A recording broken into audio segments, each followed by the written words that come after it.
नमस्कार.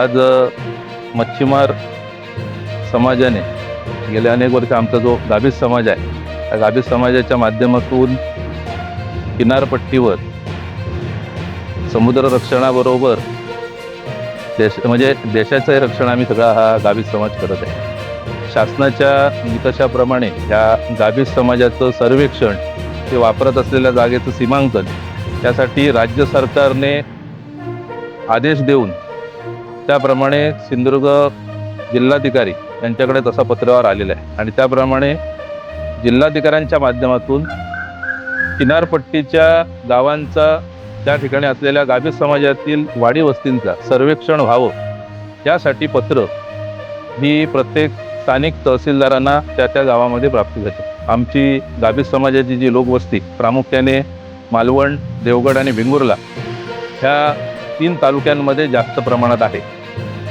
परंतु जरी शासकीय अध्यादेश निघाला असेल, सगळ्या गोष्टी असतील, तर प्रत्यक्षात मात्र साधारण 1 ते 1.5 महिना होऊन देखील राज्य सरकार सकारात्मक आहे.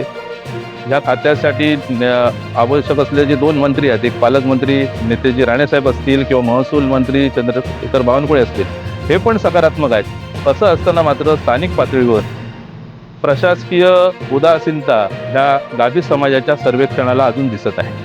या संदर्भात सर्व गाभीस समाजामध्ये काम करणारे अनेक संस्थांचे पदाधिकारी, प्रमुख म्हणून आज आम्ही एका आमची जी संस्था आहे गाभीस फिशरमन फेडरेशन, त्याच्या माध्यमातून आज मालवण तहसीलदार यांची भेट घेतली. भेट घेतल्यानंतर ज्या गाभीस समाजाच्या अनेक वर्ष जी आमची प्रमुख मागणी आहे की गाभीस समाजाचं सर्वेक्षण होऊन, ते वापरत असलेल्या जागेंचं सर्वेक्षण होऊन, जसे मुंबईमध्ये कोळीवाडे आहेत तसेच गाभीस वाडे कायमस्वरूपी घोषित व्हावेत. तर यासाठी आजची भेट माननीय तहसीलदार साहेबांची घेतली, त्यांच्याशी बोललो. त्यांच्या पातळीवरून बोलत असताना काही धक्कादायक गोष्टी आम्हाला निदर्शनास आल्या. त्यांचं असं मत आहे की आम्ही किनारपट्टीची अंदाजे लोकसंख्येची यादी बनवलेली आहे आणि सगळं काम चालू आहे. पण वास्तव त्यांनी जी बनवलेली यादीप्रमाणे तशी कुठलीही यादी घेत असताना, अशी माहिती घेत असताना स्थानिक मच्छीमारांना विश्वासात घेतलेलं नाही. ही गोष्ट आम्ही त्यांच्या निदर्शनास आणून दिलेली आहे आणि त्याप्रमाणे त्यांनी येत्या सोमवारी संध्याकाळी 4 वाजता या सगळ्या सर्वेक्षणामध्ये प्रमुख असलेले जे अन्य खात्यांचे जे अधिकारी आहेत, त्या अधिकाऱ्यांना एकत्र घेऊन हे सर्वेक्षण किनारपट्टीच्या गाभीस समाजाच्या प्रत्येक व्यक्तीपर्यंत कसं पोहोचेल, यासाठी त्यांनी सोमवारी तहसील कार्यालयामध्ये मीटिंग ठेवतो असं सांगितलेलं आहे.